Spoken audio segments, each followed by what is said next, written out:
जी, अस्सलाम वालेकुम वरहमतुल्लाहि वबरकातुहू। अपना नाम बताइए और मेरा नाम अमादुद्दीन है और मेरा प्रोफेशन है मेडिकल स्टोर फार्मेसी है चलाता हूँ मैं। और मैं यहाँ कराची से 200 किलोमीटर दूर जामशोरो कोटरी से आया हूँ यहाँ। मैं डॉक्टर जाकिर नायक का बहुत बड़ा फ़ैन हूँ। मैं 15 साल से इनको सुन रहा हूँ।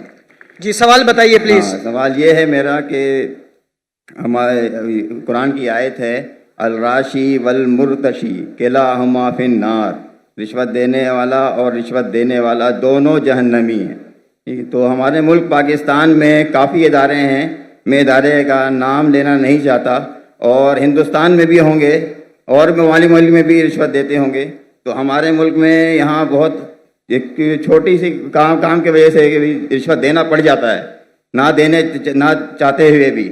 तो फिर इसके लिए हमें क्या करिए? दोषी कौन है फिर, हम या जो जिसको दे रहे हैं वो?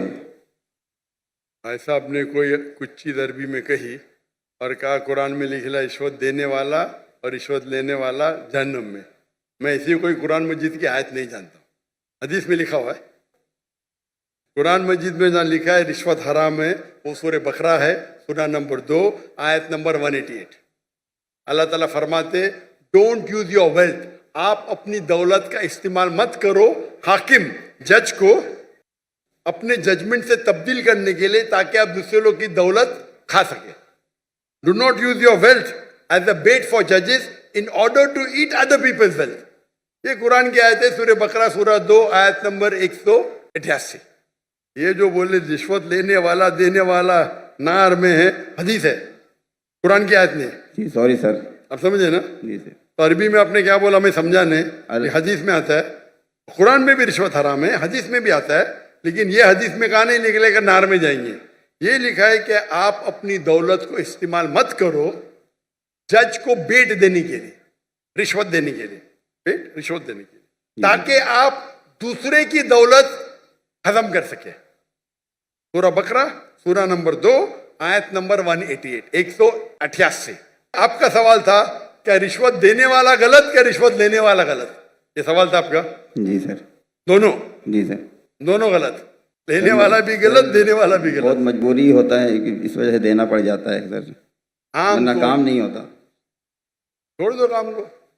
आमतौर के ऊपर रिश्वत देना हराम है, लेकिन ये आयत का आप मुताला करेंगे तो कई उलमा कहते हैं इसमें लिखा है आप रिश्वत मत दो अगर आप किसका माल हड़प कर सके। तो कुछ रिश्वत जायज है, कुछ मिसाल के तौर पे आपका लाइसेंस नहीं बन रहा है और आप जानते हैं मैं गाड़ी चलाना जानता हूं, ये हर टाइम मुझे फेल करता है। जी सर। उसके पहले मिसाल दूंगा, मैं पहली बार जब पाकिस्तान आया था 1991 में 1991 में आया था मैं, तो मेरे पास बहुत लगे था, किताबें थी, कुरान थी। तो मैं ट्रेन में चढ़ा, ओवरवेट था, तो टीसी आता है, टिकट। उस टाइम तो कौन जाकिर नायक को जानता ही नहीं था, आज तो माशाअल्लाह जाऊंगा तो सब पहचानेंगे। उस टाइम कौन जानता ही नहीं था, टिकट ये क्या है, वजन करो ज्यादा हो गया। तो कूली मुझे बोला भाई साहब। जी सर। कूली ने बोला भाई साहब मुझे 50 रुपया दे दो मैं पास कराऊंगा। मैं बोला रिश्वत गलत है। तो वो टिकट वाले ने मुझे अंदर लेके गया, मैंने मेरी दावती काम शुरू किया। बाहर निकले, वो उसने कहा, वो टिकट कलेक्टर ने, एक शर्त पे आपको छोड़ूंगा, आपको मेरे साथ चाय पीना पड़ेगा। तो मैं बोला ठीक है। बाहर निकला चाय पी के, वो टिकट वाला कितना पैसा दिए? 100 रुपया दिए ना? नहीं दिया। कितना दिए? नहीं दिया। झूठ क्यों बोलता है? उसको यकीन ही नहीं कि टिकट वाला बिना पैसे मुझे छोड़ेगा, इतनी रिश्वत है यहाँ। अब समझे? जी सर। वो तो मुझे जानता ही नहीं था मैं डॉक्टर जाकिर नाइक हूं, बराबर ना?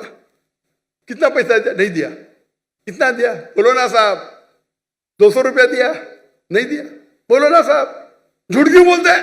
मुझे झूठ बोलते अने सब पाकिस्तान को 100% पता है कि रिश्वत के बिना छोड़ेगा नहीं, लेकिन अल्लाह की जब मदद रहती है तो छूट सकता है। समझे अपना? मेरे पास कुरान की किताब थे, तर्जुमा थे, बांटने के लिए लेके आया था, समझे ना? तो ये गलत फहमी कि रिश्वत के बिना काम नहीं होता है। माशाल्लाह मैं तो रिश्वत देता ही नहीं हूं, लेकिन उलमा क्या कहते हैं कि अगर वो रिश्वत से आप दूसरे का हक नहीं मारते तो इजाजत है, मिसाल के तौर पे आपको लाइसेंस, गाड़ी का लाइसेंस है, आप गाड़ी चलाना जानते हैं, तो ये भाई रिश्वत दे के छोड़ेगा नहीं। आप रिश्वत देते तो आप गुनहगार नहीं, लेने वाला गुनहगार। सर यही पूछना था। लेकिन ये बहुत कम मौके से, बहुत कम। ओवरवेट के रिश्वत दूंगा तो मैं गुनहगार, क्योंकि मेरी गलती है। आप समझे ना? जी सर। अगर ओवरवेट को टिकट कलेक्टर में रिश्वत दिया, मैं क्या करूंगा? 500 दंड भरूंगा। मजबूरी क्या है भाई? ओवरवेट क्यों लेके गए आप? क्यों लेके गए? अभी आपको मिसाल दूंगा। मैं आ रहा था, हमारा 1000 किलो था। पीआई के मैंने सीईओ से बात किया, नाम नहीं लेता हूं। कौन? सीईओ, कंट्री मैनेजर से बात किया। डॉक्टर साहब आपके लिए कुछ भी करूंगा। मैं बोला ठीक है भाई, 6 लोग जा रहे थे। मैंने बोला भाई 500-600 किलो ज्यादा है। हाँ हाँ डरो मत, मुझे 50% डिस्काउंट दूंगा। मैं बोला भाई 50% डिस्काउंट के बदले में और 4 लोग को लेके आऊं, और सस्ता पड़ेगा ना।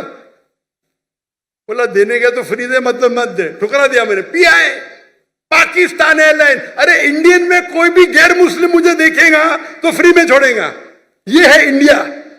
गैर मुस्लिम डॉक्टर जाकिर नाइक को देखेगा, 1000 किलो 2000 किलो छोड़ देता है। ये पाकिस्तान है। गवर्नमेंट का गेस्ट हूं मैं, मेरे वीजा पे लिखा स्टेट गेस्ट, और आपका सीईओ पाकिस्तान का बोलता है 50% डिस्काउंट देगा। चार्ज कर रहे 110 रिंगेट 1 किलो का। मुझे इतना दुख हुआ कि पाकिस्तान में मैं आ रहा हूं, doctor Zakir Naik state guest है, और वो 300 किलो छोड़ नहीं सकते, बोलते 50% डिस्काउंट देंगे। मुझे नहीं चाहिए तेरा डिस्काउंट। मैंने 6 लोग और लेके आया, मेरा सामान लेके आया। सच बोलने को मुझे दुख होता है, बट ये पाकिस्तान का हाल। इंडिया में वो हिंदू मुझे देखेगा, डॉक्टर साहब है, जो भी कहेंगे सच कहेंगे, सच के सिवा कुछ नहीं कहेंगे।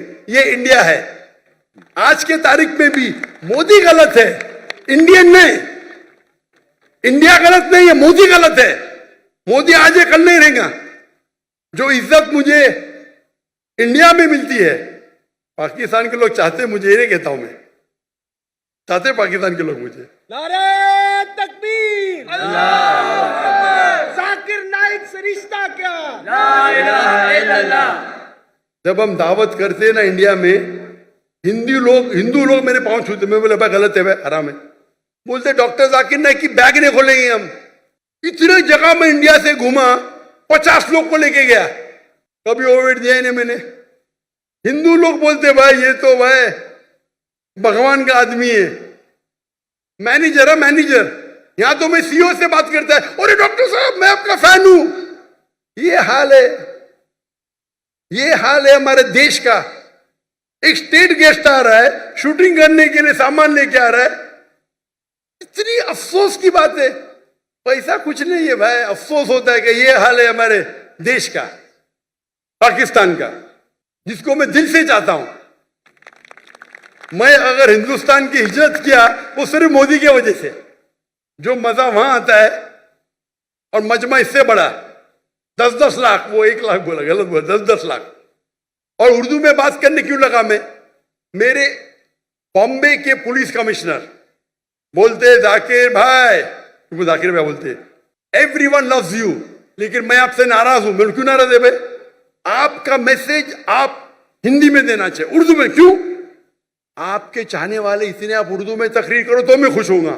तो क्योंकि बंबई का हिंदू पुलिस कमिश्नर 2004 या 5 की बात है, मुझसे जबरदस्ती करा आप हिंदी में उर्दू में तकरीर करो तो मुसलमान और हिंदू सुधरेंगे। और फिर मैं शुरू किया तकरीर करने का उर्दू हिंदी में, एक हिंदू के बोलने से, उसकी मोहब्बत से। तो हिंदू और मुस्लिम में इतना अच्छा भाईचारा है इंडिया में। ये कुछ पॉलिटिशियन का प्रॉब्लम है, पॉलिटिशियन। तो मुझे मोदी से गिला शिकवा है, तो मोदी अगर गलत है तो इंडिया को क्यों गलत करे भाई? मोदी गलत है, और इंशाल्लाह आगे रहेगा नहीं, इंशाल्लाह। आप समझे ना? तो आप अगर देखेंगे कि वहां भी हम जितने बड़े प्रोग्राम हम मुंबई में कि दुनिया में किधर नहीं किए, और मोदी ने आके बन गया। हम बड़े बड़े कॉन्फ्रेंस किए माशाल्लाह। तो ये पॉलिटिक्स, और मैं पॉलिटिक्स के करीब भी नहीं हूं। तो जहां तक के रिश्वत का सवाल है, आपका अगर कोई चीज अटक गया जो हक है, उसमें अगर रिश्वत देते, बहुत कम टाइम ऐसा होता है, और तो रिश्वत लेने वाला गलत देने वाला को अल्लाह ताला इंशाअल्लाह माफ करेगा, मैं लेकिन वो भी नहीं मानता हूं। लेकिन अक्सर इंडिया में, पाकिस्तान में जानता नहीं हूं मैं, इंडिया में मैं कहता हूं क्या करप्शन है ये। आप जानते पाकिस्तान में शायद और है, कोई भी मुस्लिम अगर 2 लाख रुपए से ज्यादा कमाता है और धंधा करता है, 95% वो हराम करता है, रिश्वत देता है। आप समझ रहे, रिश्वत के बिना गाड़ी चलेंगी ही नहीं। रियल एस्टेट के अंदर इंडिया में रिश्वत हो तो मैं मेरे बहुत से धंधे माशाल्लाह, कोई भी धंधे में रिश्वत देता नहीं हूं मैं, कोई धंधा करता ही नहीं हूं, क्या मजबूरी। रियल एस्टेट में रिश्वत, जो अक्सर धंधे में रिश्वत। हमारा मेडिकल प्रोफेशन था माशाल्लाह, उसमें भी रिश्वत है। अगर मैं रिश्वत दूंगा तो 5 गुना ज्यादा कमाऊंगा। अरे अल्लाह ताला झोली में डालता है तो क्या रिश्वत देना, पैसे की मोहब्बत ही क्या। तो अक्सर लेकिन जितने रिश्वत होते हैं धंधे वाले, बिजनेस के, ये 95% हराम है। अगर आप बिजनेस में आपका लाइसेंस पास करते, आप दूसरे के लाइसेंस को रोक रहे, तो अक्सर जितने रिश्वत है वो हराम है। लेकिन अक्सर बिजनेस में, चाहे इंडिया में और पाकिस्तान में, हराम काम करने पड़ता है अक्सर।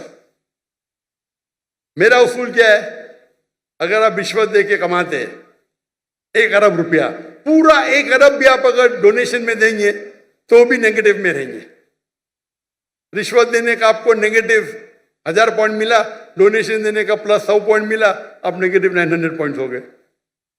इसीलिए अल्लाह ताला फरमाते हैं गरीब इंसान को जन्नत में जाना आसान है, अमीर इंसान की हिसाब किताब होगी।